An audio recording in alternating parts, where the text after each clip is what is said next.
The Mandalorian and Grogu box office projections are coming in. And yes, in case you're wondering, it is panic time at Disney/Lucasfilm. But today, we'd like to bring you a bit of perspective the drive-by excess media surely would never show. What if I told you this new Star Wars movie is in a race to beat a Jon Favreau film's box office run? But which one? Well, it just might shock you.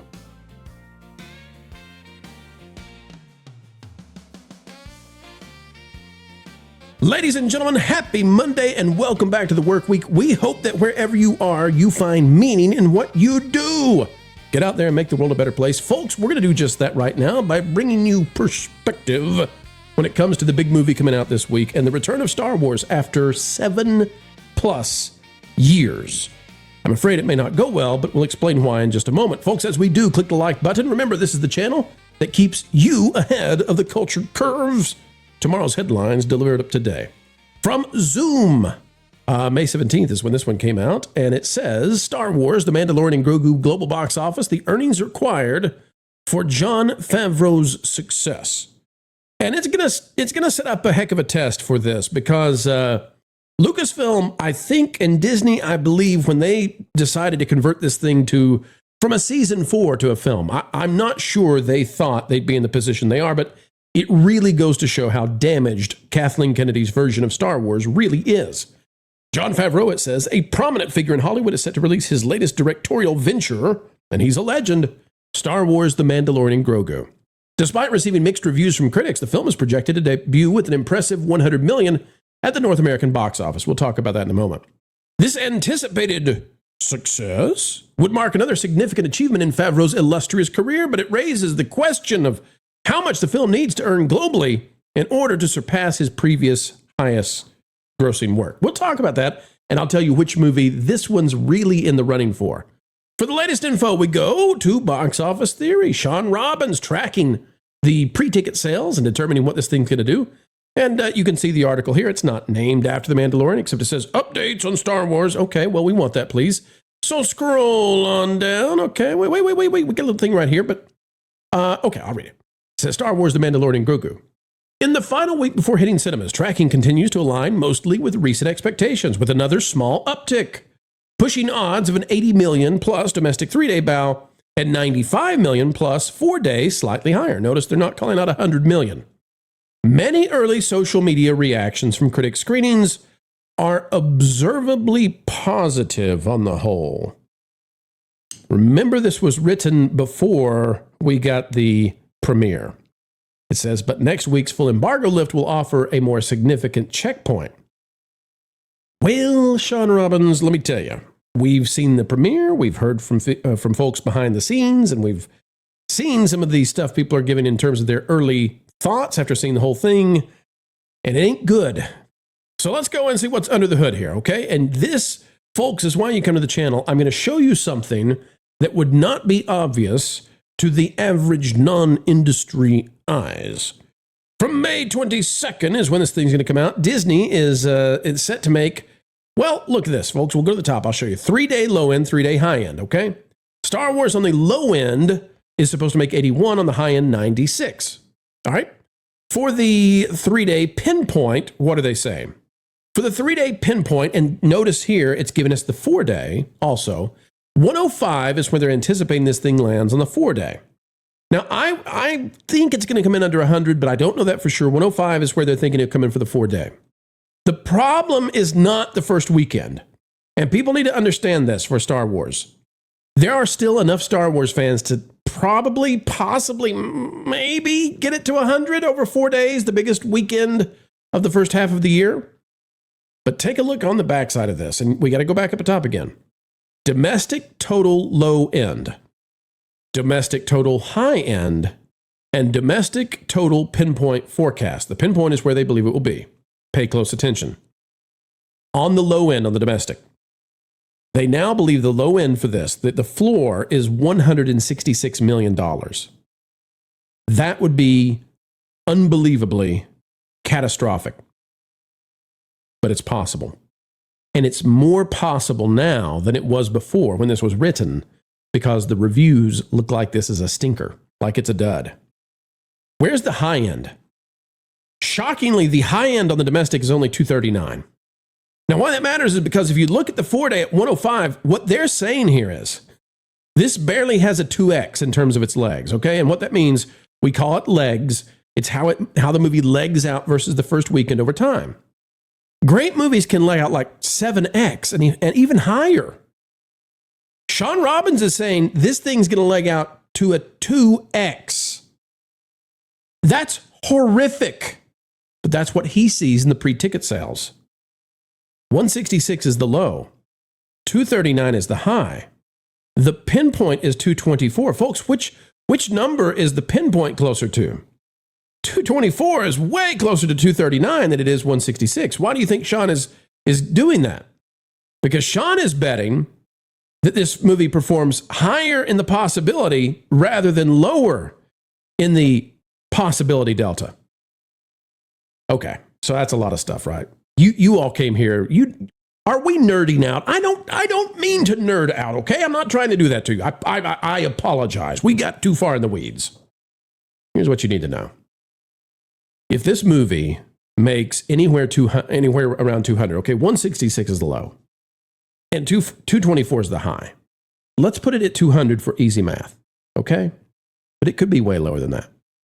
If it makes 200 for its full domestic run, which is Tron Ares bad, just so we know where we are, we're in Snow White territory. Did you know that? I am so sorry that people had not put that together. I know you did, but the drive-bys with the jumbo pencils writing tomorrow's headlines, they didn't figure that out until right now. We just made that possible. You and I. Saving journalisming. Okay. They'll also write that I mispronounced that. They won't get the joke. Anyway, you know. $200 million. If it's $200 million, Star Wars films tend to perform a 1-to-1 domestic and international. Okay, so that means that America, North America, and yes, Canada, we're counting you too. Don't fret. If we put those two together, they make up half of the box office worldwide. And then the rest of the world contributes the other part to Star Wars. That's how it works. Now, at $200 million, obviously, you know, that puts The Mandalorian and Grogu at $400 million total box office run. With the possibility that it's lower. If the 166 comes true, look out. Bar the door, right? Okay, so, but $400 million, we think this movie needs at least 600 and probably more to break even. That would be bad. That would be real bad. And that's why Ryan Scott at film/film.com, Ryan Scott is prepping the way and saying, you know, The Mandalorian and Grogu, it doesn't need to be a box office hit. You gotta love it. Ryan is saying, it really doesn't need to make money. That's not what this is about. You thought it was about making money. You know, you can't make this stuff up. You gotta love them. He says, it's been nearly 7 years, but at long last, a galaxy far, far away is returning to a theater near you. With The Mandalorian and Grogu releasing next weekend, it marks the first time that we've had a Star Wars movie on the big screen since The Rise of Skywalker. Complicated $1 billion. I'm going to call it a flop. It made it to the box office, right? Directed by Jon Favreau, one of the key creators behind the Disney Plus series, The Mandalorian, the movie is currently projected to debut between 74 and 90 million per box office theory. Of course, that's drifted upwards, right? Now we're at, 80 to 95? I don't remember now. Mind you, that's just through Sunday. Monday is Memorial Day, and once that holiday is factored in, by golly, we could get more than 100 million. And it goes on to talk about, you know, it carries a 165 production budget. It's frugal. Frugal, okay? Maybe it just needs to make 300 million. It doesn't. You want the math on that? It's super simple, right? If it costs 165, let's pretend for a minute. If it costs 165, it had a Super Bowl commercial. It's had premieres all over the world. It definitely cost $200 million. Folks, if you find a Star Wars film that cost less than $200 million in the last decade to promote, you let me know and I'll adjust the number down, okay? But it cost at least $200 million. 165 plus 200. What's that get you, folks? 365. Almost sounds like a year. 365. And Disney has to make back double what it spends because 50% goes to the theaters and Uncle Sam. What do you get? Bingo, bango, bongo. Sucker needs 700. We're kind here. We'll say 600 just because of the California tax credits, and there we are. So no, $300 million will not make the money back. It says, does Disney want its first Star Wars movie in 6.5 years to make more than $400 million worldwide? Yes. But with an equivalent overseas turnout, it would currently be on pace to do over under $500 million globally, depending on legs and reception. Yet not according to the same box office theory you're quoting there, buddy. Or as Jordan Peterson would say, Jordan Peterson would say, sorry there, bucko. Doesn't hold up, does it? That's a bad Jordan Peterson impression. Folks, if it's at 239, okay, it's slightly higher than the 200 we multiplied because, we're considering 166, but it's still less than 500. Okay, why does this matter? Let's talk about Jon Favreau for a minute because this is the fun part of it. Everybody, you guys know it's in trouble. We don't got to keep saying it's in trouble, right? It's in trouble. It's in deep doo-doo trouble. Kathleen Kennedy did this to them. Dave Filoni did this to them. It's not Jon Favreau's fault. He didn't write the thing. He's just got to direct the script he's been given. How does this perform compared to other Jon Favreau films? Well, The Lion King in 2019 made $1.6 billion. Go, Favreau, go, baby. And I think this is what they thought they would get. But sorry, Star Wars is in bad a place, and Dave Filoni is fouling it up. It's a kids' show around here, folks. Fouling it up.